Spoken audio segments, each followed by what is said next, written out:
Bom, gente, então, bom dia, né? Oficialmente a todos, mais uma vez, bom tê-los aqui novamente, nas nossas sextas pelas manhãs, né?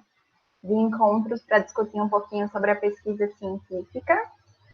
Temos, né, algumas pessoas novas, uns convidados, enfim, então me permitam só nos apresentar brevemente. Então, nós somos o Grupo de Pesquisa em Qualidade do Cuidado de Ensino de Saúde, grupo de pesquisa vinculado à Escola de Saúde da UFRN, e desde o início, né, do distanciamento físico, nós resolvemos, né, adotar essa estratégia de não nos desconectarmos, de não pararmos de contribuir de alguma forma, né, com a pesquisa científica.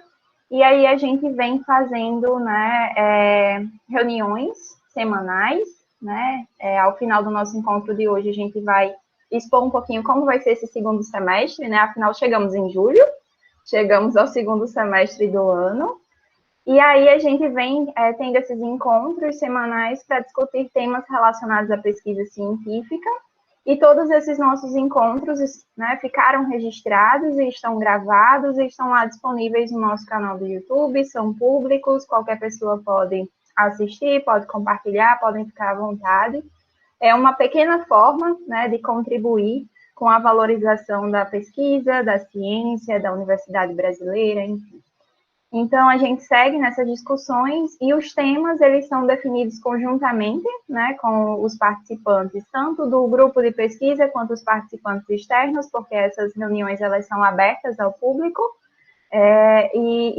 mas também são formais, né, do nosso grupo de pesquisa, dos membros do grupo de pesquisa. E aí, para quem quer participar dessa definição dos temas também, a gente usa o nosso Instagram, né, @gpkaisen, para fazer enquetes de definição dos temas. E aí, desde a semana passada, a gente vem discutindo um pouquinho sobre coleta de dados em ambiente web, né? Coleta de dados online. Na semana passada, a gente falou um pouco sobre formulário eletrônico, especificamente sobre o Google Forms, né? Dando algumas dicas de utilização. E hoje a gente vai falar um pouco sobre grupo focal online, numa perspectiva qualitativa, né? De coleta de dados em contexto web. Então, deixa eu compartilhar minha tela para vocês. E aí, como é que funciona, né, a dinâmica dos nossos encontros? Inicialmente, a gente faz uma breve apresentação baseada em slides, né, para que a gente tenha essa discussão mais teórica sobre o tema, né? E aí, nesse momento, a gente pede para melhorar, né, a experiência em termos de ruídos, que todos deixem os microfones mutados, mas que podem utilizar o chat, né, para deixar perguntas registradas, curiosidades, enfim, podem utilizar o chat com esse fim, ou mesmo ao final, né, dessa pequena fala, no início, a gente volta para essa grande sala com todo mundo junto, e aí vocês podem utilizar o chat para se inscrever, certo? Quem quiser falar, enfim, e aí a gente, né, sempre faz essa motivação para que participem, porque é um dos momentos mais importantes do nosso encontro, é o momento do diálogo. E lembrar que sempre a gente traz, né, as perspectivas aqui de dicas, né, de experiências nossas enquanto pesquisadores, que já utilizamos algumas dessas formas de coleta, e não numa perspectiva teórica apenas, né? Então, a gente compartilha experiência nessa perspectiva que a gente vem trabalhando. E aí também utilizem o chat, já vi que está todo mundo bem treinado, né? Utilizem o chat para registrar a presença, né? Para que fique registrado, né, no nosso registro de presenças no grupo de pesquisa. Então, eu vou passar a palavra para a professora Kisna para a gente iniciar. Bem, pessoal, oficialmente, né, bom dia a todos. É um prazer novamente estar com vocês, né, nessas sextas de manhã. Vi que tem gente nova, né, então eu vou me apresentar. Eu sou professora Kisna Alves, sou professora da Escola de Saúde da UFRN e atualmente estou vice-líder do grupo, certo? Então, vamos lá. Como Pétala já comentou, né, então a gente já vem, a semana passada, né, apresentamos algumas possibilidades no contexto web, né, coleta de dados a partir de formulários, e nas outras semanas, nos outros encontros, a gente viu como construir um artigo, né, vimos sessão por sessão, e eu acho que vocês estão percebendo agora que a gente está focando na sessão de métodos, né, Então, a gente trouxe duas possibilidades de coleta de dados no contexto web, né? A gente sabe que tem várias outras possibilidades, mas as principais que podemos utilizar. Então, hoje, a gente vai, né, apresentar para vocês algumas dicas sobre grupo focal, ok? Pode passar, Petra. Então, antes de tudo, né, vamos trazer inicialmente alguns aspectos conceituais para a gente entender o que seria um grupo focal. Bem, inicialmente a gente vai fazer uma diferenciação, né, entre entrevista e questionário, porque às vezes, né, isso assim, a gente nem imagina que acontece isso, mas sim, existe uma confusão do que seria entrevista e questionário, certo? Então, questionário, ele é bem mais utilizado em pesquisas quantitativas, né? Então, eles possuem dados, né, fixos. Esses dados, eles vão permitir uma análise estatística, né? E a amostra também é definida e geralmente é aplicado, né, de modo individual. Sempre é aplicado de modo individual. Então, tem essa característica de ser mais rigor, com mais rigor, né, com relação às questões. Já na pesquisa qualitativa, a gente utiliza um leque, né, de possibilidades também, uma vez que a gente está buscando o quê? Compreender os significados de determinado aspecto, né?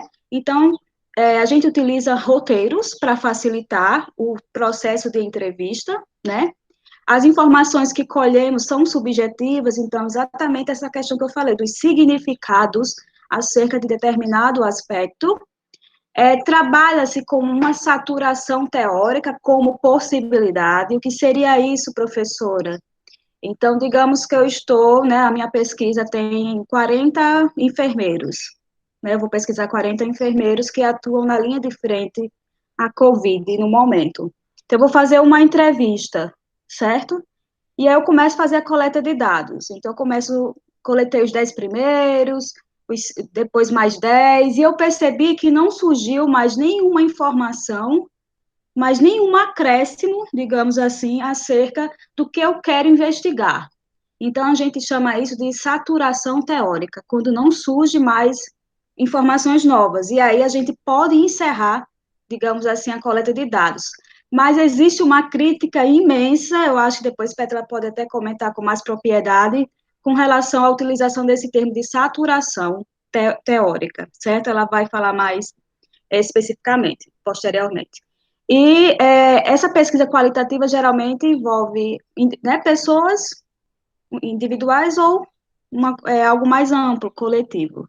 Então, a entrevista, ela consiste em nada mais do que um diálogo, é uma interação, né? É uma conversa entre duas pessoas que têm um fim específico. Eu quero compreender os significados acerca de determinado aspecto. Eu quero compreender as concepções sobre determinado aspecto. Então, a entrevista tem esse fim. É necessário esse envolvimento, né, do pesquisador nesse contexto. Pode passar, Petra. E aí, as entrevistas, gente, elas podem ser estruturadas, né, conceituadas a partir da estrutura. Lembrar que a gente está trazendo um tipo de conceito de entrevista, tipos de conceito de entrevista, mas sabemos que se vocês forem olhar outros livros, tem diversas outras formas, né, de categorizar as entrevistas, mas hoje a gente vai trazer as 3 formas que mais utilizamos, né, nas pesquisas. Então, quanto à estrutura, à organização, né, dessa ferramenta, a gente pode categorizar as entrevistas como uma entrevista estruturada, uma entrevista não estruturada e uma entrevista semi-estruturada. O que seria isso, né? A estruturada, ela é mais fechada, digamos assim. Por quê? Porque eu já pré-estabeleci algumas informações que eu quero, né, obter da população da amostra que eu estou pesquisando. Então, geralmente, ela tem esse roteiro pré-estabelecido, não há possibilidade né, há possibilidade de não seguir perguntas, a depender do contexto, e as perguntas são fechadas. Né? Então, ela tem um rigor maior, né? O pesquisador, ele traça algumas informações que ele precisa padronizar entre né, a amostra. Então, ela tem essa estrutura mais realmente inflexível, digamos assim, certo? e aí tem uma padronização, inclusive, quando eu utilizo a entrevista estruturada, é possível, inclusive, fazer algumas comparações estatísticas, porque as informações foram colhidas semelhantes em todos né, os participantes. Com relação à entrevista não estruturada, então, não há um roteiro, né? Então, geralmente, a gente lança uma pergunta norteadora e aí deixa, né, o participante falar, ou geralmente apenas lança um tema, né? Então, digamos, fale um pouco sobre cuidado centrado no paciente. E aí a pessoa vai falar, então eu não interfiro muito, né? Então não tem uma pergunta, várias perguntas, então é algo mais aberto, né? Mas em contrapartida requer um domínio, né, bem mais robusto do entrevistador sobre a questão da pesquisa e seus objetivos. Então ele precisa ter esse domínio teórico acerca disso.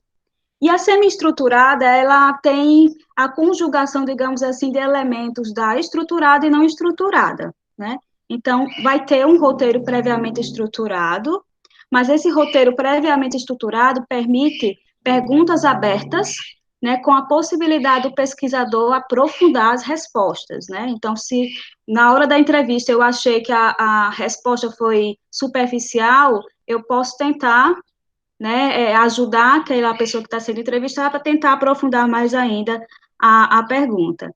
E exige essa escuta cuidadosa do pesquisador. Então, exatamente para tentar aprofundar as respostas possíveis, né? E aí vocês podem perguntar, professora, mas eu escolho como? Né? Como é que eu vou escolher? Qual o tipo de entrevista eu vou escolher? Então, vai depender, gente, do caminho metodológico traçado, né? Então, vai depender do referencial que vocês estão adotando, né? O referencial metodológico e da sua equipe. A gente já percebeu que, por exemplo, na não estruturada, desculpa, o pesquisador precisa ter um domínio maior. Então, essa equipe precisa ter um domínio maior sobre a temática a ser investigada, sobre a pesquisa de um modo geral. Então, eu vou sempre estar fazendo essa análise, né, do referencial e da questão da equipe. Pode passar, Petra. Kiki, você me permite só fazer um comentário, né, com Sim, relação pode sim. a essa escolha, né? De fato, gente, tudo que a gente fala em metodologia, né, é menos uma escolha e mais uma adequação, né? E dentro da sua metodologia traçada. E lembrar que na pesquisa qualitativa a gente fala, né, de uma robustez e de um rigor muito importante relacionado ao nosso referencial. Há vários referenciais de caminhos possíveis na pesquisa qualitativa, e a depender desse referencial escolhido, essa definição da estrutura da entrevista, ela vai ser uma consequência. Então, por exemplo, pesquisas que envolvem fenomenologia, né, que é um referencial específico da pesquisa qualitativa, entrevistas fenomenológicas, né, então, é bem específico. Em geral, a gente usa muito, né, ou entrevistas não estruturadas, baseadas apenas em uma pergunta disparadora, né, de grande implicação do sujeito entrevistado, ou semi-estruturadas no máximo, né? E além desse referencial, uma coisa muito importante na pesquisa qualitativa é não interferir nesse processo de coleta de dados com essa intencionalidade da gente como se tivesse interferindo mesmo, né, na fala do sujeito pesquisado. Isso é uma grande crítica e é algo que a gente deve evitar. Então, toda vez que a gente trabalha com uma coleta de dados com uma equipe, né, então eu tenho 5 pessoas coletando dados numa pesquisa qualitativa, o meu risco de cada um fazer a entrevista de um jeito é muito grande. E isso interferiria totalmente no viés dos dados coletados, porque cada sujeito, cada entrevistador poderia ter interferido de forma diferente nessa coleta de dados. Então, toda vez que a gente trabalha com uma equipe na coleta de dados, talvez seja mais interessante pensar em entrevistas estruturadas, com aquele roteiro em que eu não posso interferir. Eu só faço a pergunta e, independente do que o sujeito responde, eu sigo para a próxima pergunta, certo? Então, a escolha dentro desses elementos é mais uma adequação à sua metodologia, né? Como a professora aqui já falou. Então, vai tanto do referencial, né, teórico, metodológico, quanto da questão de você coletar esses dados só você, enquanto entrevistador, ou você ter múltiplos entrevistadores que podem interferir nesse processo de coleta de dados. Isso. E eu acrescentaria mais uma informação aí, Petra. Também vai depender muito da sua amostra, dos seus participantes, né? Porque, por exemplo, se eu tenho uma temática nova, o cuidado centrado no paciente, que poucas pessoas conhecem, por exemplo, se eu adotar uma entrevista não estruturada para um público que não conhece, familiares, por exemplo, então eu posso ter dificuldade, né? Posso, de fato, ter dados não interessantes. Então, talvez uma entrevista semi-estruturada, né, poderia ter, né, um resultado mais efetivo. Pode passar. E aí, gente, vimos que a gente pode, né, categorizar essas entrevistas conforme a sua estrutura, e agora também a gente pode categorizar a partir do número de sujeitos que estão participando dessa entrevista, né? Então, a gente pode categorizar em entrevistas individuais e coletivas, né? E não tem muito o que dizer, as individuais é quando, né, envolve o pesquisador e o entrevistado, então a gente realiza apenas com uma pessoa por vez, né? E é norteado por um roteiro, né, geralmente, como a gente já apresentou. E as coletivas, que é o que a gente vai enfatizar hoje, né, também chamada, né, ou de grupo focal, então vai envolver vários sujeitos, né, no momento da coleta, de modo simultâneo, né, não é algo em momentos diferentes, então vai ser simultaneamente, eu vou fazer uma coleta de dados com esses sujeitos, né, então, envolve mais pessoas, geralmente quantas pessoas, Pétalas, de um grupo focal? Só para... Já vou falar, mas é de 5 a tá. 12. Pronto, 5 a 12, né? Então, 5 a 12 pessoas nesse momento de coleta de dados, né? E essas entrevistas, ela visa um grupo com vivências semelhantes. Então, eu não posso escolher pessoas que não têm essas vivências semelhantes. Por exemplo, eu quero fazer uma pesquisa sobre estresse no contexto dos discentes, né, da escola de saúde, por exemplo. Então, não seria interessante eu envolver docentes, né, e outros profissionais, porque eles não estão vivenciando, eles não são discentes e não estão vivenciando esse estresse, né, no contexto da atuação deles. Então, a gente precisa ver essas questões, né. E, geralmente, nesse momento de coleta de dados, né, há discussões, né, a gente pode incrementar o grupo focal utilizando outras metodologias, né, outras estratégias, como, por exemplo, a criação de algum cenário, desenho, enfim. A gente pode utilizar algumas estratégias que Pétala vai falar mais adiante, eu já estou trazendo algumas questões, né, Pétala, estou já interferindo na fala da minha colega, mas, enfim, então, a gente pode, para otimizar essa condução, né, do grupo focal, utilizar algumas ferramentas que ela vai apresentar. E aí, como escolher, né, vai depender do seu objetivo, né, o objetivo da sua pesquisa. Então, se você vai investigar em um grupo, então, lógico, você vai utilizar um grupo focal, mas se você quer entender a concepção de determinados profissionais acerca de determinado assunto, você pode utilizar, né, uma entrevista individual e depois fazer a conjugação dessas entrevistas. Vai depender muito da temática também, né, e dos sujeitos. Então, como a gente falou aqui, no grupo focal precisa que esses sujeitos, eles tenham uma vivência comum. Então, a gente vai escolher o tipo de entrevista conforme o número de sujeitos a partir desses aspectos, ok? Então, pode passar, agora vai ser a nossa colega, acho que é Cristiana, a professora Cristiane vai discutir um pouquinho.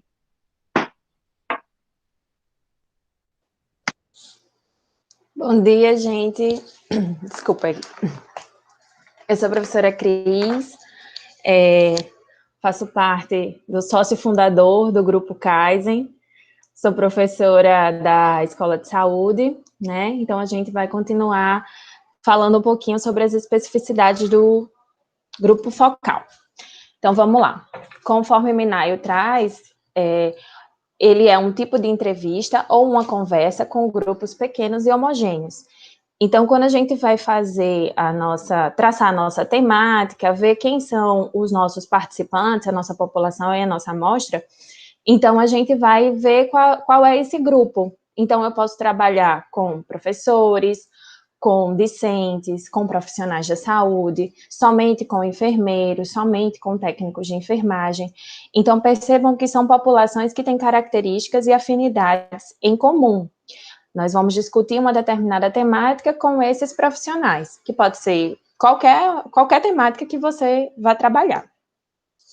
Então, conforme Minayo também traz, ela coloca essa classificação, essa divisão, vamos dizer assim. Então, o número de pessoas. É importante que o número de pessoas, ele favoreça a interação de todos. Isso vai partir desde o ambiente que é criado para esse grupo focal, que daqui a pouquinho eu vou falar sobre ele. A interação de todos, a participação de todos. Olhar nos olhos uns dos outros, às vezes, facilita essa conversa, né? Conduzir essa determinada temática. Uma recomendação, geralmente, é que a participação seja de 6 a 15 pessoas. Então, o grupo focal que a gente sempre, às vezes, marca previamente e fica torcendo para que pelo menos as 6 pessoas compareçam, de 5 a 6 pessoas compareçam lá para a gente formar um grupo coeso e realizar a primeira parte da entrevista, vamos dizer assim, entrevista coletiva. Os participantes têm que ter essa homogeneidade.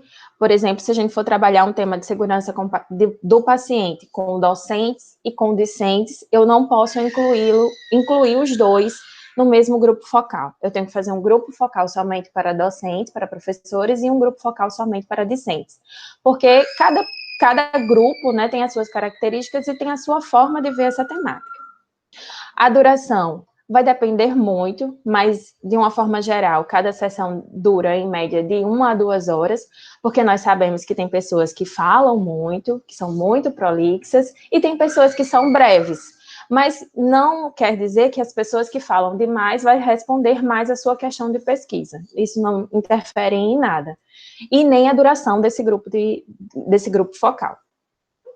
O ambiente, ele deve ser sempre agradável e não diretivo, e favorecer o contato visual. É muito importante, quando a gente vai fazer a marcação do grupo focal, a gente se preocupar com a ambiência, porque eles têm que se sentir, as pessoas, né, os participantes, eles têm que se sentir seguros para poder responder aquela determinada temática, sem nenhuma pressão, sem uma concepção prévia. As temáticas e o que vai ser falado lá, nesse ambiente, ele vai permanecer lá, já que é uma pesquisa e deve sempre partir do sigilo, né? Pode passar, Pedro. Então, existem esses 3 elementos principais, né, no grupo focal. O moderador, ou também vocês podem ouvir em alguma determinada literatura, ler em alguma determinada literatura, que ele é considerado o facilitador. Então, é ele que vai fazer as perguntas disparadoras da entrevista, e aí os participantes vão falar sobre essa temática. Ele também tem que ser um estimulador ao diálogo, porque muitas vezes, quando a gente começa o grupo focal, os participantes ainda estão tímidos, não sabem o que um ou o outro pensa e ainda fica assim meio receioso de estar falando sobre aquela temática. Mas, à medida que o grupo vai falando, né, e o moderador, ele vai sendo realmente um facilitador, não intervindo diretamente, vai acontecendo naturalmente, vai fluindo naturalmente. Então, ele é uma figura-chave, ele deve levantar assuntos identificados no roteiro de discussão, sempre é importante expor a pergunta, a questão disparadora, as perguntas, né, que o grupo focal, ele não necessariamente vai ser apenas uma pergunta. Levantar as discussões e usar técnicas de investigação para buscar opiniões e experiências. Geralmente, o moderador, ele é aquele que está realmente responsável pela pesquisa, né, construindo a pesquisa. E por isso, não sei nem se existe esse termo, mas acredito que sim, ele deve ter uma maturidade metodológica para conduzir todo o grupo focal, porque ele também não pode interferir diretamente nas questões. Por exemplo, no ano passado, acho que foi no ano passado, nós fizemos uma pesquisa com os discentes do curso técnico de enfermagem sobre segurança do paciente. Éramos eu e Pétala, né, coordenadora e a coordenadora adjunta. Eu não poderia fazer o papel do moderador, porque eu que dei a aula para os discentes. Então, acabaria caindo no viés de pesquisa que Pétala falou anteriormente. Já pensou dizendo, que vocês viram no curso de enfermagem, no curso técnico de enfermagem sobre segurança do paciente? E os alunos olhando para a minha cara, dizendo, não, eu não vi nada. Sendo que tenha sido eu que tinha dado a aula, né? Então, o moderador, ele não pode ser lá como se fosse uma pessoa que está dizendo o que você tem que dizer na pesquisa. Ele tem que manter realmente a neutralidade. Os encontros, né? Se a pesquisa tiver mais de um objetivo, é importante que se faça mais de um encontro, porque cada encontro vai responder a uma questão, né? A um objetivo da pesquisa. Então, é importante ter isso claro, né? É conveniente subdividir as discussões em reuniões distintas, uma para cada objetivo específico, ordenando melhor as ideias. Então, o primeiro encontro eu vou falar sobre o conceito com os discentes, o segundo encontro sobre o fazer segurança do paciente. Então, vai subdividir a depender dos objetivos que você tem.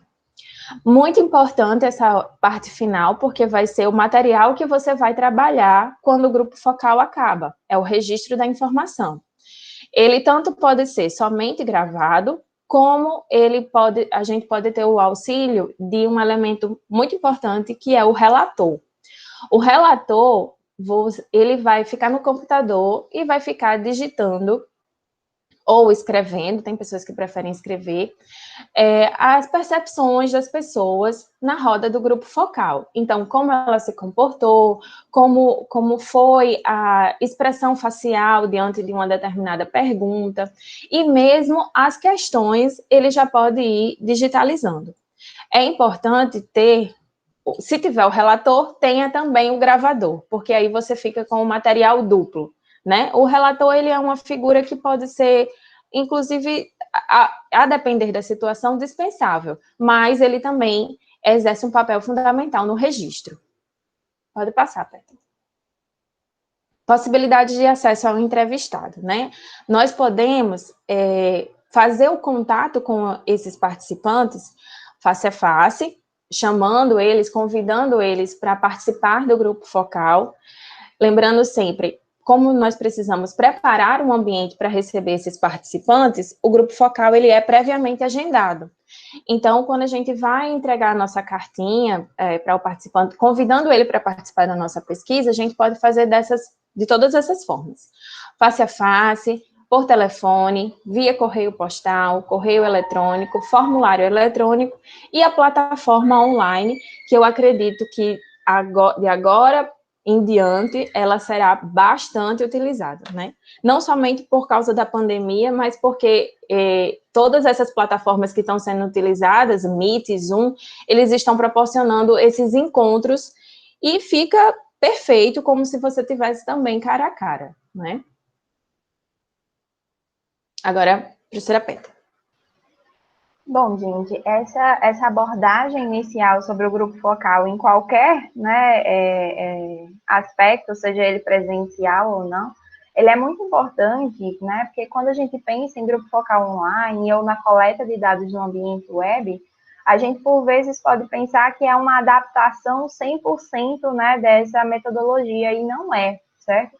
Então, os aspectos metodológicos dentro dos quais, né, o grupo focal, ele foi pensado e estruturado enquanto uma técnica de coleta de dados da pesquisa qualitativa, eles não deixam de acontecer quando a gente transpõe esse grupo focal para o ambiente online. Então, tudo que as professoras falaram até agora, eles não são abandonados, certo? Então, a questão do preparo do roteiro, a questão do preparo do moderador, né? Todos esses elementos que são chaves dentro de um grupo focal, eles continuam a acontecer no ambiente online. Então, o grupo focal online, né, ele nada mais é, né, do que um grupo focal que acontece dentro de uma plataforma online. Então, ao invés de a gente coletar dados, né, dentro de um ambiente presencial, né, dentro de um ambiente físico, essa coleta de dados, ela se daria dentro de uma plataforma online. E aí, obviamente, os critérios e cuidados falados até agora, eles continuam a acontecer. Então, o papel muito importante do moderador dentro dessa mediação do encontro, permitido que todos tenham falas igualitárias, e não que o encontro ele seja né, representativo de um único sujeito que fala mais e outro que fala menos, então o moderador continua tendo, né, um aspecto fundamental. O relator, né, também é uma figura legal, muito importante, de também acontecer no grupo focal online, para que ele consiga perceber aqueles elementos, os silêncios, né, os aspectos não verbais, apesar que no ambiente do online isso fica um pouco reduzido, né, porque a gente só vê o rosto das pessoas. No ambiente presencial a gente vê outros aspectos não verbais que são possíveis, né, existe técnicas de análise não verbal, né, de participação dos sujeitos, mas isso não deixa de acontecer, mesmo, né, a gente vendo apenas a gente se arrumando do ombro para cima, né, para vir para os encontros online, mas a face e os aspectos não verbais, eles também podem ser considerados. Então, os cuidados são semelhantes ao que a gente viu até agora, mas, obviamente, que são adicionados dos cuidados com o ambiente virtual, né, em termos de segurança, em termos de ética, em termos, né, da possibilidade de ter uma coleta adequada. Então, a preocupação com a questão da rede, né, da internet das pessoas, entender que pode ter falhas, né, de cair a pessoa, ela ter que voltar. Então, a gente tem que estar preparado para esses outros cuidados também, que o ambiente virtual nos exige, certo? Mas sem esquecer de todos os aspectos metodológicos que são estruturais para o grupo focal em qualquer ambiente. Então, de forma geral, a gente precisa, da mesma forma, né, pensar em um planejamento muito bem estruturado. O sucesso de um grupo focal está muito relacionado a esse planejamento, em termos de um bom roteiro, com perguntas disparadoras, um bom treinamento da equipe. E aí, quando a gente fala no ambiente virtual, esse treinamento ele se torna muito importante também. Então, dessa equipe, acessar previamente a plataforma, entender as funcionalidades da plataforma, qual a melhor forma de condução, certo? Em termos de microfones, em termos de câmeras, enfim, escolher essa plataforma que seja mais adequada para a coleta de dados daquele tema, certo? Daqueles sujeitos que fazem parte da sua pesquisa. A condução também é outro elemento super importante, e aí eu, né, acrescentaria que no ambiente online o mediador ele ganha novos desafios, né? Porque se no ambiente presencial essa mediação, essa distribuição de falas, esse estímulo à participação é um dos grandes desafios, no ambiente online ainda mais, né? Porque principalmente se essas pessoas elas não estão acostumadas ao ambiente online, é muito comum, né, que os microfones eles ficam ali fechadinhos, que as pessoas elas se reservem na sua participação. Então, esse estímulo, esse ganho de confiança, essa conversa, vai ser um dos grandes desafios para o mediador. E isso é relatado na literatura, né, que a coleta em ambiente online, em geral, ela produz dados menos densos, menos complexos do que no ambiente presencial.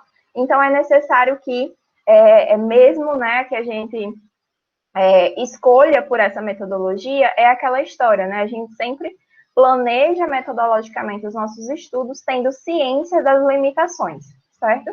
Então, entendendo que ele tem limitações e buscando, né, contornar essas limitações. E uma das grandes limitações da coleta de dados qualitativo no ambiente online é a menor densidade dos dados coletados. Então, para quem está desejando coletar dados qualitativos no ambiente online, pode anotar isso na listinha como número 1 do seu desafio, certo? Então, conseguir que os entrevistados, eles, né, participem ativamente desse grupo focal. O relator é outra figura fundamental, como eu já falei. A transcrição, né, é um dos grandes desafios do grupo focal, seja ele presencial ou online, né, então, vocês imaginam se alguém aqui já fez transcrição de entrevista, deve, né, saber que não é um trabalho fácil, né, é um trabalho que exige muita escuta, né, das pessoas, e ela deve ser feita o mais perto possível da entrevista, porque qualquer falha naquele áudio, a gente não vai ter tão fortemente o viés de memória, né? Porque se eu acabei de fazer a entrevista, na minha cabeça eu lembro, né, a condução das falas, enfim. E imagine uma transcrição de um grupo focal em que você tenha 15 pessoas falando, né? Então, é um grande desafio e ele precisa ser feito o mais perto possível da entrevista. E no grupo focal online, a gente tem um elemento facilitador, que é a possibilidade da gravação, né? Muito mais facilmente do que no ambiente presencial, porque gravar um grupo focal, né, no ambiente presencial exige câmeras em diferentes ângulos, né? E no ambiente online isso é um pouquinho mais fácil, mas não esquecer aqui fortemente dos aspectos éticos, certo? E aí, com relação aos aspectos éticos, a gente já discutiu, né, no nosso encontro da semana anterior, como que se dá os aspectos éticos na coleta de dados online. Se alguém não participou, eu sugiro que assista, né, o nosso último vídeo, em que a gente trouxe todos os aspectos em que a resolução 510 de 2016 é essa resolução do Conselho Nacional de Saúde que fala sobre os aspectos éticos na coleta de dados online, certo? E aí ela nos dá o respaldo dessa coleta também, né, em termos de termo de autorização para gravação de imagem e TCLE, que são duas coisas que precisam acontecer, mas adaptadas ao formato online, como a gente já comentou no nosso último encontro. E a análise, né, ela vai fazer parte da mesma forma também, né, dentro dessa perspectiva, sobretudo do referencial escolhido, né, previamente para a sua pesquisa. Então, quando a gente fala em grupo focal online, né, tem alguns desafios específicos. A gente postou lá no nosso Google Classroom, né, se alguém não segue, não está cadastrado no nosso Google Classroom, lá no nosso Instagram tem uma postagem, né, descrevendo como vocês podem acessar. Mas vocês também podem acessar esse artigo, né, facilmente pela a Revista Gaúcha de Enfermagem. Ele foi publicado recentemente. E aí a gente fez uma Scoping Review, né, sobre estratégias de coleta de dados online nas pesquisas qualitativas da área da saúde. Tem um leque de possibilidades, como a professora aqui já falou. Não é só formulário eletrônico, não é só grupo focal online. Tem várias outras possibilidades de coletar dados de forma online, como a famosa etnografia, né? Então, se alguém já escutou falar de etnografia, estudos etnográficos, em que você se insere, né, no ambiente da pessoa, para coletar os dados. Hoje a gente tem as etnografias, né, que é a etnografia no ambiente online, outra forma bem interessante de coleta de dados. E a gente destacou, né, desse artigo para vocês, a amostra, né, de estudos que utilizou o grupo focal online. E aí aqui a gente traz o que os autores citaram, né, em termos de benefícios e dificuldades dessa coleta qualitativa em ambiente online. Em termos de benefício, né, e aí talvez seja até um motivo de escolha, mesmo quando a gente volte à possibilidade das aglomerações, em que o grupo focal é uma aglomeração, né, a gente tem que lembrar isso, coletar dados de forma coletiva é uma aglomeração, talvez, né, a gente demore bastante tempo para fazer grupos focais presenciais, a não ser, né, com todos os cuidados possíveis, mas exigiria um grande, né, cuidado do pesquisador. Mas um motivo de escolha de fazer um grupo focal online é quando você quer fazer grupos focais com pessoas de diferentes espaços geográficos. Então, por exemplo, eu quero fazer um grupo focal com pessoas que estão em estados brasileiros diferentes, em países diferentes, e isso o grupo focal online nos permite, né? Juntar em uma plataforma virtual pessoas de diferentes espaços geográficos. Então, por vezes, esse pode ser o motivo de você escolher, né, fazer essa coleta de dados online. O arquivamento seguro dos dados, né? Então, hoje a gente tem plataformas que garantem essa segurança, o Google Meet é uma delas, por exemplo, né? A gente tem um respaldo de segurança em termos desses dados que estão sendo coletados, em termos de vídeo, né? Em termos do que está sendo digitado no chat. O baixo custo, né? Não sair de casa é uma grande economia, né? De custo dentro dessa coleta de dados, então é uma economia tanto para o pesquisador quanto para os sujeitos pesquisados. Um grande benefício relatado pela literatura é a minimização do efeito de influência de grupos, né? Então, a presença física das pessoas, a ida a ambientes específicos pode ser diretivos, né, nessa coleta de dados. E a partir do momento em que cada um está no seu espaço seguro dentro de um ambiente online, há essa minimização que é relatada pela literatura quando as pessoas estão juntas no mesmo ambiente, certo? Então, esse é um dos grandes desafios do grupo focal presencial, que é a influência do grupo. Quando o outro fala, ele me influencia, como o outro se comporta, ele me influencia, a presença do moderador me influencia, então isso é relatado como um grande benefício da coleta de dados em ambiente web. E o possível anonimato, né? Porque a depender da sua escolha pela plataforma, a depender da sua escolha pela liberação das câmeras, enfim, é possível que haja um anonimato, né, nessa coleta de dados. Então, isso é uma escolha, certo, que vai depender muito desse seu aspecto metodológico, porque, como a professora Cristiane falou, a maioria dos grupos focais se baseia no contato visual, então, minimamente, a gente precisaria das câmeras liberadas, dos nomes reais das pessoas, mas tem alguns temas que são muito sensíveis na coleta de dados, né? Então, por exemplo, você fazer uma pesquisa sobre violência doméstica, né? Isso é muito relatado pela literatura. Num caso de um tema muito sensível, é interessante que haja um anonimato e isso pode ser um benefício, né, para a coleta de dados. Então, a pessoa não acessar com câmera, não acessar com seu nome real, certo? E isso pode ser uma possibilidade de fazer coleta de dados com temas muito sensíveis, né, de forma online.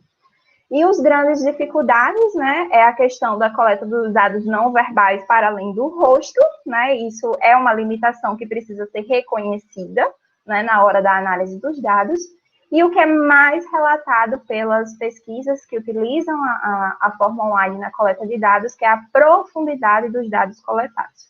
E aí, sobre isso, né, deixa eu só colocar aqui, depois eu volto. Existe, né, essa questão já foi relatada, inclusive mensurada, né? Uma coisa interessante, gente, que o grupo focal, ele, em geral, é feito em plataformas assim, de vídeo, né? Em que a gente acessa Google Meet, Zoom, Microsoft Teams, enfim. Mas existem relatos, por exemplo, de grupo focal online a partir do chat, né? Então, quando você quer garantir a privacidade, de você fazer uma coleta apenas de texto, né? Não de falas, não de imagens. Então, isso é possível também, certo? Óbvio, vai da escolha metodológica do pesquisador. E aí eu trouxe esse estudo que utilizou o grupo focal a partir do chat, certo? E eles, né, colocaram que eles levaram cerca de 2 vezes o tempo das entrevistas que seriam presenciais, face a face, e produziram muito menos palavras nesse dobro de tempo. Então, uma entrevista online de 120 minutos produziu cerca de 7 páginas, né, de corpus textual, enquanto que uma entrevista de 90 minutos face a face produziu de 30 a 40 páginas. Então, a profundidade, a quantidade de dados coletados é um elemento que a gente deve estar preparado enquanto um limitador. E por esse motivo é importante fazer escolhas adequadas, né, de qual o melhor formato, se o tema é muito sensível, se as pessoas não estão acostumadas ao ambiente online, talvez o chat não seja a melhor opção, falar seja mais fácil do que digitar, né? E porque eles perceberam também que a troca de perguntas e respostas foi claramente influenciada pela habilidade de leitura, digitação, né? E no chat eles tinham muitos erros de português, enfim. Então, isso foi algo que também, né, foi um desafio para a transcrição, né, para a análise desses dados que foram coletados. E os benefícios, né, muito relatados em termos de coleta de dados online, é a possibilidade de investigação de temas sensíveis, né, que é um limitador para o grupo focal presencial. Na verdade, a gente não indica que temas sensíveis sejam coletados coletivamente, né? Na maioria das vezes, esses temas sensíveis, eles se dão a partir de entrevistas individuais e não coletivas. Mas, quando a gente pensa no ambiente online, é possível coletar temas sensíveis de forma online a partir de algumas estratégias de anonimato, certo? Então, é um grande benefício do grupo focal online. O baixo custo, né, quando comparado com as técnicas presenciais, e o principal, né, benefício, que por vezes é a escolha, mesmo quando se tem a possibilidade de coletar presencialmente, que é quando você, né, deseja ter a interação de sujeitos de diferentes espaços geográficos. E aí o ambiente online nos permite, né, esse juntar pessoas de diferentes locais para coletar dados. O que não é diferente, né, é a preocupação metodológica em termos de rigor e em termos de robustez. Isso não muda. Então, é essencial pensar no processo de planejamento, né, do pesquisador qualitativo, que deve guiar sua pesquisa a partir de referenciais adequados, coerentes com seus objetos de estudo. Então, não é apenas escolher porque eu acho que é mais fácil, mas sim é porque é mais adequado, né? E é a possibilidade atual, por exemplo, que pode ser uma grande justificativa, né? Sendo imperativo, sobretudo, essa experiência, certo? Então, se você escolhe coletar dados no ambiente online, experienciem, testem, né? Treinem a sua equipe, façam várias vezes uma coleta simulada em um ambiente digital, antes de fazer propriamente essa coleta com os sujeitos reais, certo? Então, é preciso estar muito capacitado, né, em termos dessa coleta, para não ser algo de improviso, né? Então, o improviso não combina com a pesquisa, a gente precisa gastar tempo de planejamento, de dedicação ao estudo e ao referencial que está sendo utilizado. Bom, acho que era isso em termos, né, da discussão teórica, e agora vamos para, né, o nosso diálogo. Então, vocês podem se inscrever a partir do chat e colocar as perguntas lá diretamente no chat também, para que a gente possa dialogar um pouquinho mais sobre o Grupo Focal Online. Pétala, temos duas perguntas no chat, de Vilma e de Larissa. Posso fazer? Claro. Pronto, vamos lá, olha. Vilma, ela questiona, a literatura aponta a necessidade do moderador ter experiência em dinâmica de grupo? Quando ele não tem, é possível delegar essa função? E Isso. a Larice, ela diz quais os principais autores que tratam tanto da coleta de dados por meio do grupo focal, como das técnicas de tratamento de dados. Eu acho que os referenciais, né, que ela quer saber que trabalham essa questão do grupo focal de um modo geral, de coleta e análise de dados. Pronto. Então, no chat é isso. Tá, com relação à figura do moderador, de fato, ele precisa ter uma experiência, né, de moderação de grupos, né, de trabalhar com dinâmicas em termos de mediação, né, então, eu preciso ter uma certa experiência de mediação de grupos, certo? Então, por exemplo, um docente, ele tem muita experiência de mediação de grupos, né? Um pesquisador, ele tem muita experiência de mediação de grupos, mas é importante ter essa experiência prévia, sim, certo? E aí, Vilma, na maioria das vezes, né, acaba que se o pesquisador ele tem contato com os sujeitos pesquisados, é muito comum, na verdade, que o pesquisador ele não seja o moderador. É muito comum, né, em que na minha pesquisa eu não consiga ser o moderador do grupo focal, porque eu tenho contato, né, porque eu tenho influência, enfim. Então, a escolha do moderador, ela, além dessa experiência com a mediação de grupos, ela precisa levar em consideração a questão da neutralidade, certo? Então, como a professora Cristiane falou, no grupo focal do técnico em enfermagem, ela tinha dado aula sobre segurança do paciente, ela não poderia ser a moderadora. E no grupo focal de gestão hospitalar foi exatamente o contrário. Eu tinha dado aula para a turma, né, de gestão hospitalar, eu não pude ser a moderadora, e aí a gente, né, contou com a colaboração de colegas também para fazer essa mediação. Então, é muito importante que seja, né, um equilíbrio entre experiência de moderação de grupos e neutralidade com relação aos sujeitos, tá certo? Essas são as duas aspectos principais. E, de fato, gente, assim, o planejamento é muito importante, mas se a gente fosse olhar para o momento do grupo focal, eu diria que o sucesso do grupo focal depende em 90% de um bom moderador, certo? É muito importante que ele saiba mediar, que ele saiba moderar, né? Que ele saiba distribuir falas para não ficar sempre aquela mesma pessoa respondendo. E aí é algo importantíssimo, gente. Às vezes a gente pensa em grupo focal, né, só como juntar pessoas e cada uma responder a pergunta, né? Então, lembrem, grupo focal não é juntar pessoas para responder individualmente, mas é promover uma coleta de dados baseada em diálogo, certo? O que importa no grupo focal não é a opinião de cada um, é a construção do grupo. Então, por isso que a moderação e a mediação são aspectos fundamentais, certo? Assim, particularmente, a gente já teve experiência de grupo focal, acho que tanto no meu mestrado, no doutorado, em algumas pesquisas que a gente fez com estudantes, com professores também.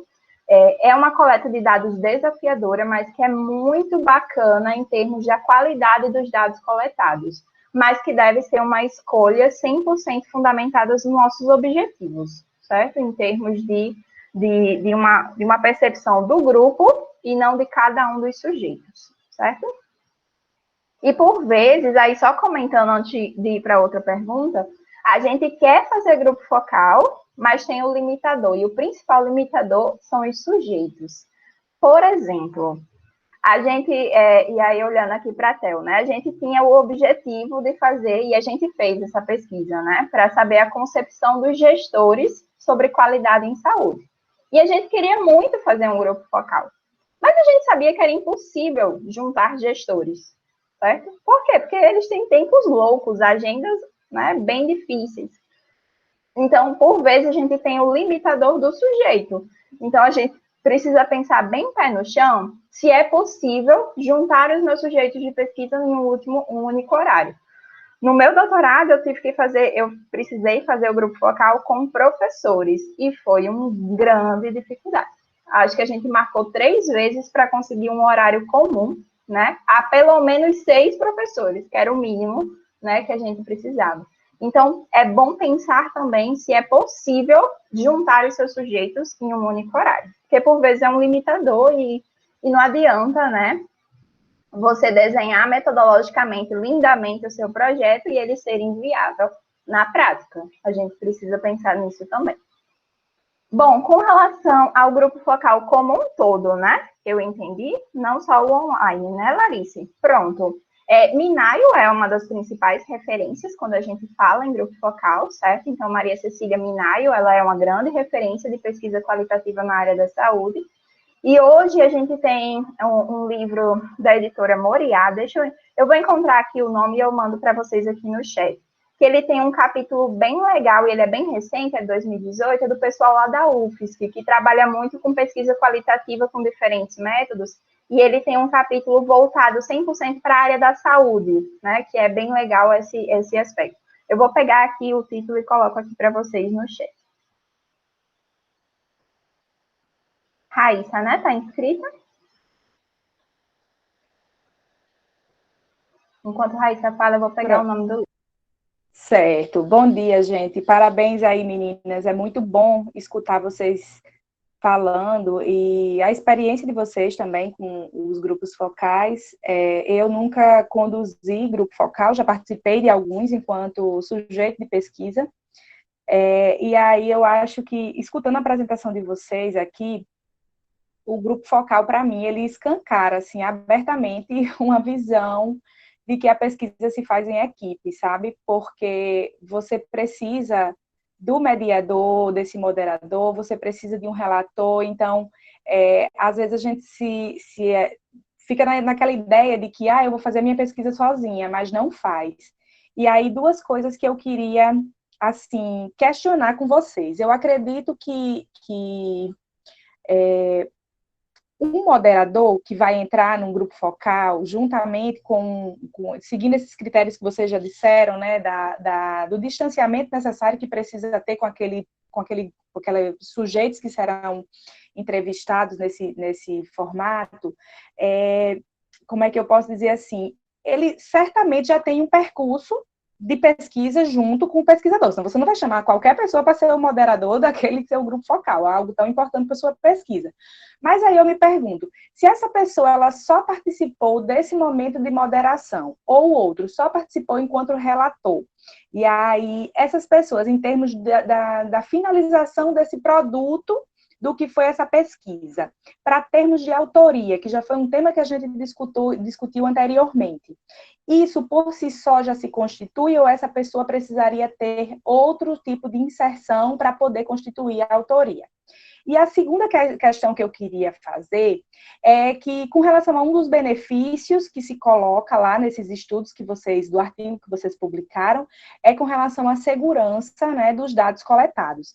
E aí, essa segurança no ambiente virtual, ela se deve a que essas gravações, elas são diretamente disponibilizadas nas plataformas ou nos drives a que estão associados, e aí, assim, a possibilidade de haver perdas, ela é muito pequena, ou assim, tem uma outra questão que ele aborda essa segurança. Tipo assim, é seguro realmente fazer porque a gente, assim, eu não sei se vocês passam por isso, quando a gente ia fazer entrevista, às vezes a gente pegava, no tempo lá dos gravadores, antes dos celulares direitinho, a gente pegava gravador, 3 celulares, porque a gente ficava com medo de perder aquela entrevista. E às vezes a gente daí ia anotando. Eu me lembro que quando eu fui coletar os dados do meu mestrado, que eu entrevistei, foi entrevista individual mesmo, e eu entrevistei pessoas com tuberculose. Então, era uma dificuldade tremenda de chegar no domicílio dessas pessoas. E quando eu chegava, eu estava lá com um gravador, eu estava com o roteiro de entrevista, com as minhas questões, então eu ia anotando, eu ia gravando e eu ainda gravava no celular, tipo assim, para não ter perigo de perder. E aí, o grupo focal, em sendo desenvolvido de forma online, a gente pode dizer que essa preocupação, ela se reduz um pouco ou não? Bom, com relação à autoria, lembrar que participar de coleta de dados só compõe 3 pontos, né, dentro daqueles critérios que a gente trabalhou na reunião anterior. Então, ele é insuficiente para, né, um limite de critério para ser autor, que seria 7 pontos, né, dentro daqueles critérios que a gente colocou. Então, de forma geral, participar só da coleta, que seria o caso de um moderador, um relator. Em alguns grupos focais presenciais, a gente também tem a figura do colaborador, né? É comum a gente ter essa terceira figura, que é aquele que vai, quando a gente trabalha com fotos também, durante o grupo focal, aí ele fica responsável por foto, por conferir o gravador, enfim, certo? Porque uma coisa muito importante a lembrar, só dessas figuras, né, dentro do grupo focal, gente, é que o moderador, ele deve ser aquele que apenas media, certo? Então, não é adequado, por exemplo, o moderador estar com lápis e papel na mão.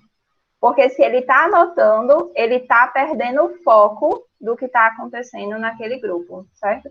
Então, o moderador, ele tem que estar 100% naquilo. Então, com relação ao relator e ao colaborador, se eles apenas participam e contribuem na coleta de dados, vale um lindo agradecimento no artigo, e só, né? Mas se ele participa de outra etapa na escrita do artigo, enfim, aí sim ele pode se constituir um autor, certo? Mas seria insuficiente. E com relação à segurança, é bem isso mesmo, Raíssa, que se coloca em termos de segurança, porque os meios físicos, eles têm muito risco de perda, né?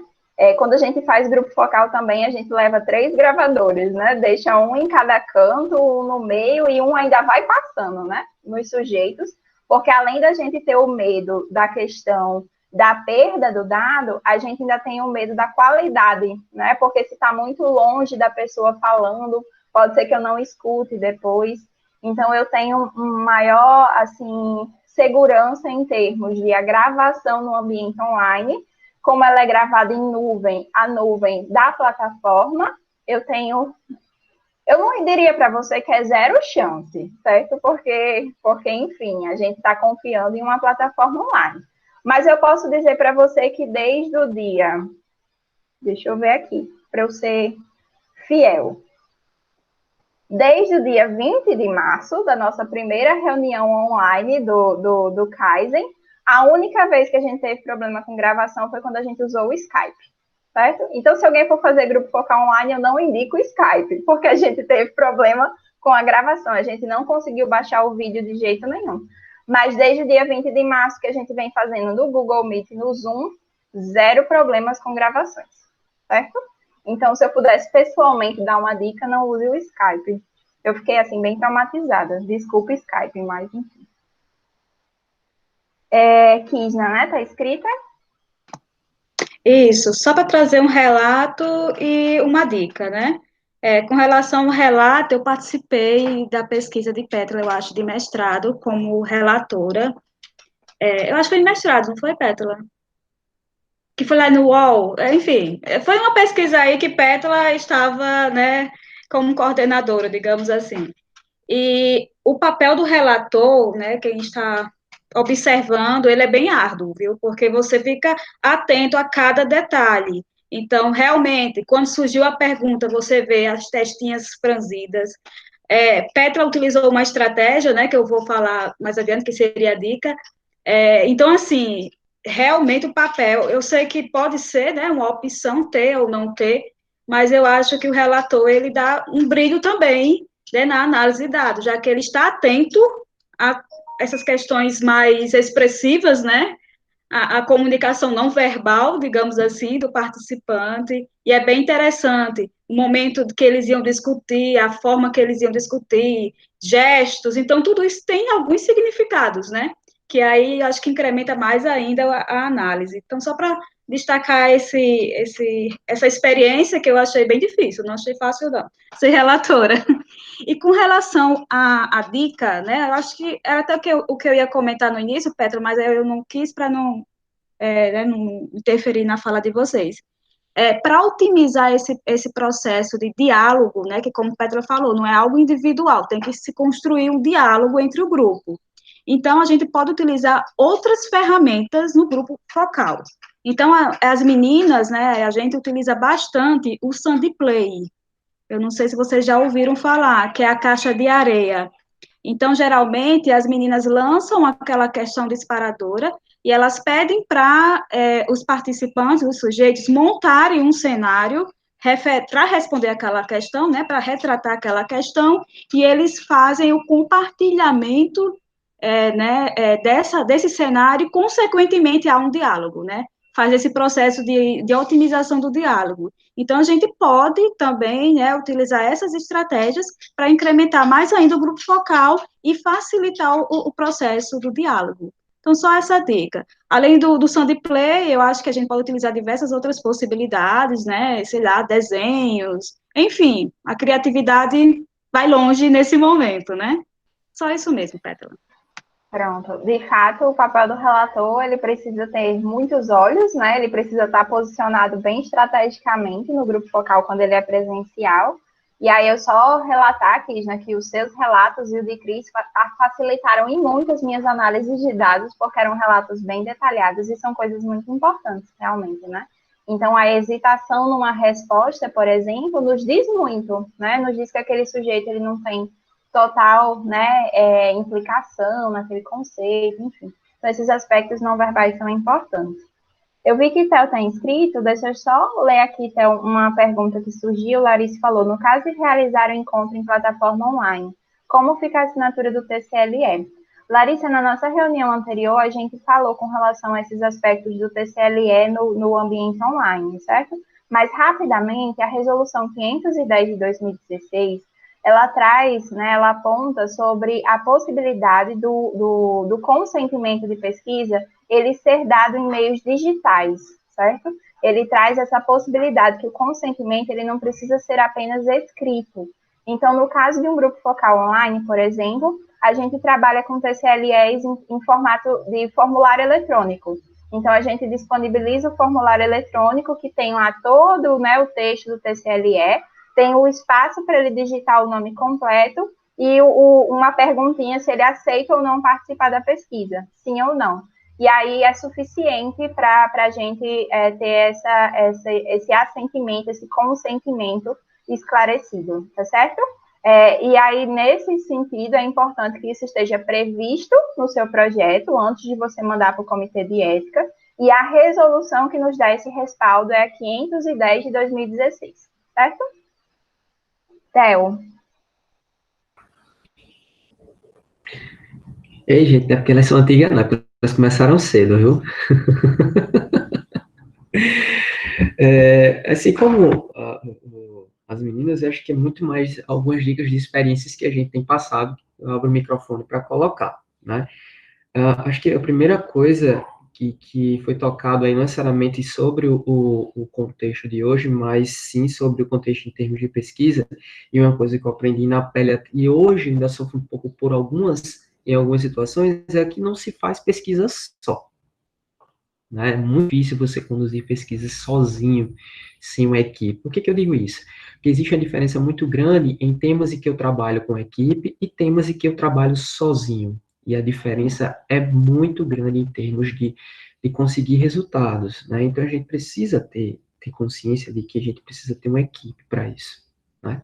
Então, por exemplo, na minha área específica de auditoria, é muito complicado hoje eu ter uma equipe de pesquisa para trabalhar essa temática, e é diferente a evolução dos termos de pesquisa do que em outras áreas, né? Então, reforçar isso, se a gente pensa em fazer alguma coisa, que procure trabalhar em equipe, em conjunto, porque isso ajuda muito na nossa produção.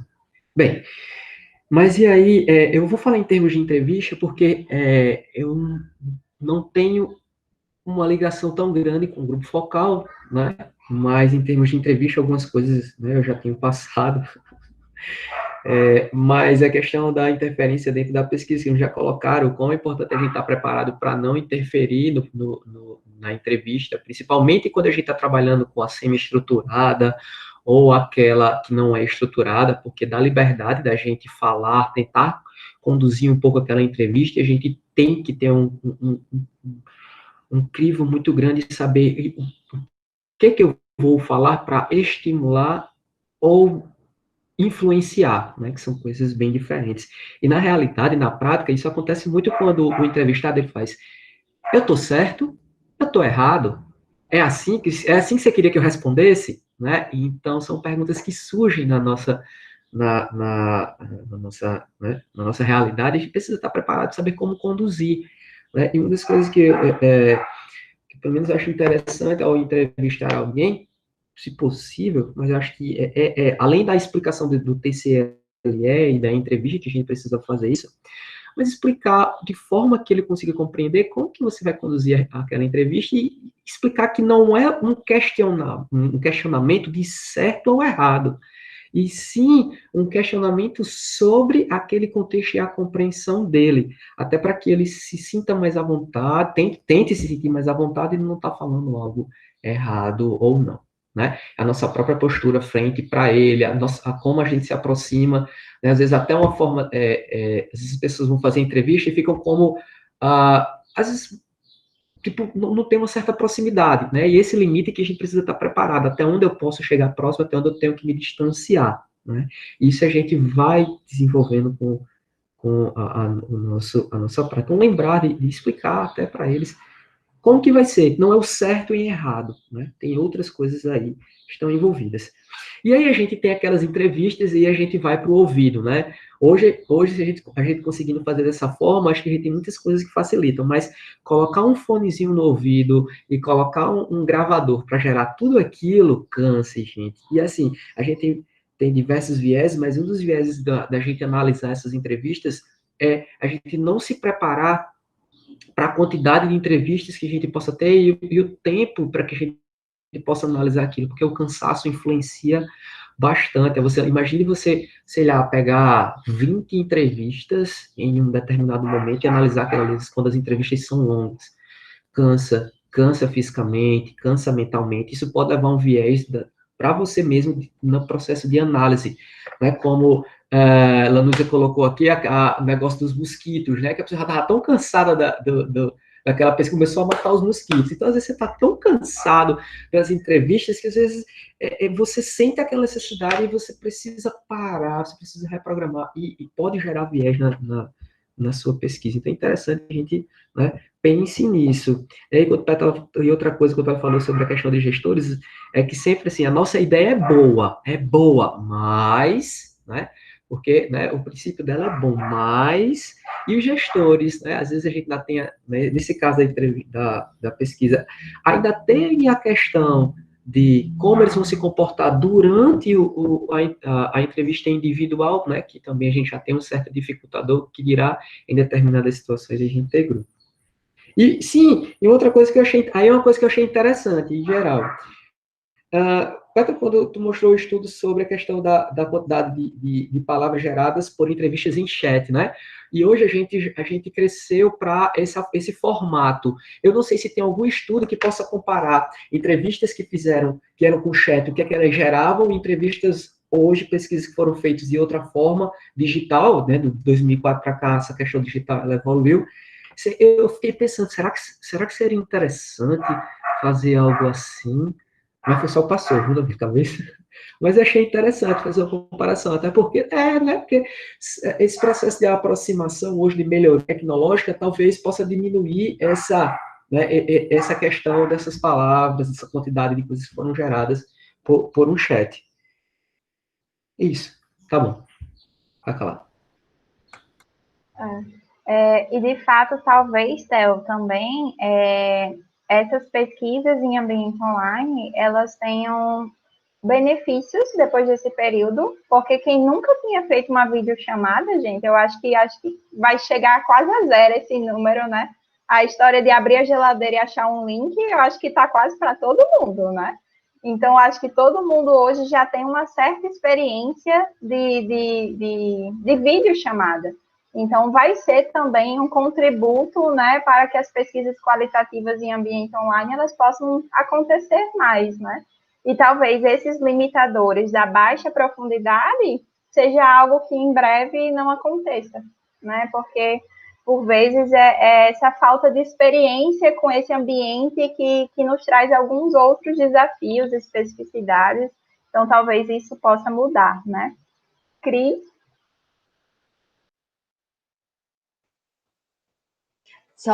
Porque eu lembrei da sua pesquisa também do mestrado, como eu comecei cedo, né, eu acompanhei Pétala desde o início. Então, a temática era a sistematização da assistência de enfermagem, e a gente sabe que lá no Sul e Sudeste é bem mais avançado do que aqui. Então, essa questão da abrangência geográfica que o grupo online dá, é importante que essas temáticas sejam lineares também para essas pessoas, porque senão vai haver um contraponto muito grande, né, de discussões.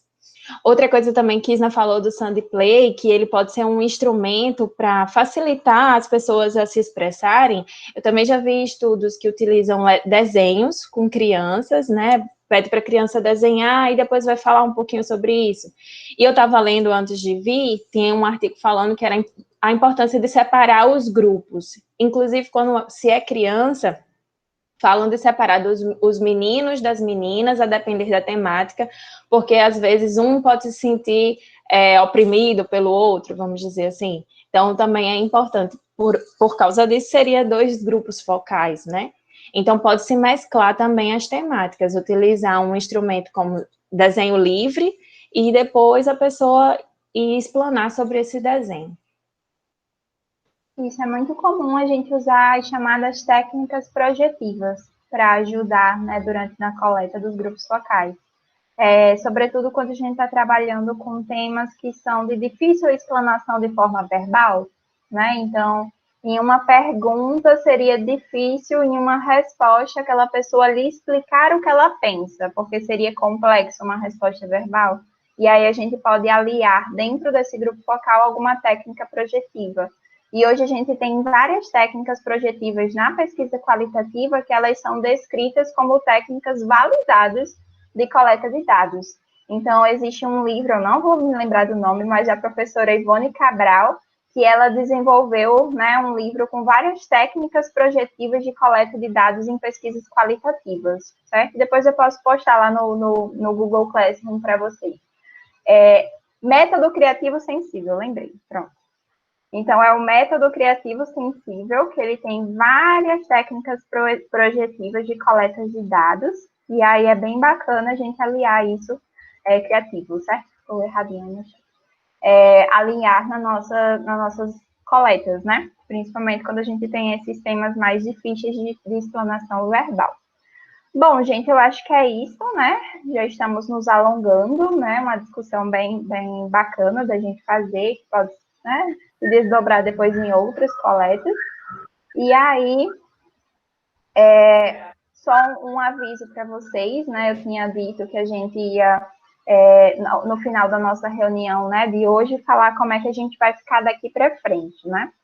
Então, a gente já vem, né, aí alguns meses, né, eu perdi as contas já, alguns meses, trabalhando, né, semanalmente com esses temas de pesquisa científica, e a gente chega agora no segundo semestre, e nesse segundo semestre, né, nós docentes acabamos, né, nos envolvendo em várias outras coisas que estão acontecendo. Vocês com certeza devem ter, né, visto as notícias de que a UFRN, ela tem retornado, né, às suas atividades acadêmicas de forma remota, enfim, de modo que a nossa agenda não está um pouco fácil, né?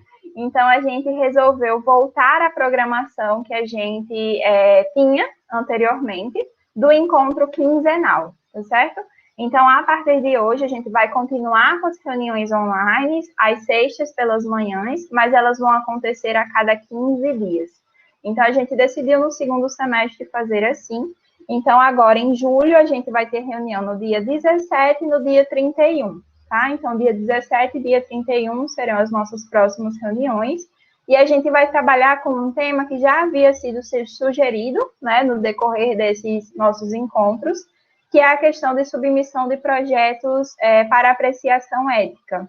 E aí a gente vai fazer 2 reuniões, uma com dicas sobre o preparo dos documentos e uma outra com dicas sobre a submissão do projeto na plataforma Brasil, tá certo? Então, a gente vai trazer isso de forma bem instrumental, bem prática, com dicas bem, né, direcionadas a essa submissão.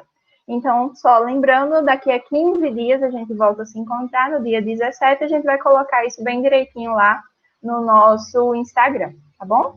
Então, obrigada pela participação de todos hoje. Deixa eu só parar a gravação e aí a gente tira a foto oficial.